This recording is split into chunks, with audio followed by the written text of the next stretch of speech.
Ya, saya datang ke sini. Saya bukan pelatih yang hebat. Saya bukan pelatih hebat.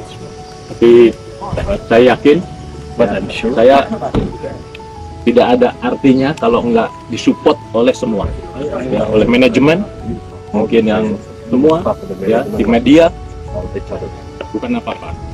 Tapi kalau kita bersama, ya, saya yakin kita masih bisa lolos. Ini keyakinan saya.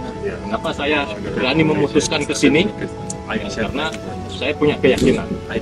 Saya tahu, ya, tahu pemain-pemain semua, terutama pemain lokal. Saya tahu. Jadi ini bukan suatu tantangan buat saya, tapi ini keyakinan buat saya bahwa kita bisa. Ini satu yang saya mau sampaikan. Tim ini, ya, harus ada kebersamaan. Ya.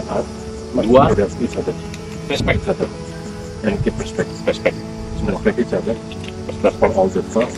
Tiga, kerja keras. Dan tentunya terakhir, kita orang beriman, tentunya kita harus pray.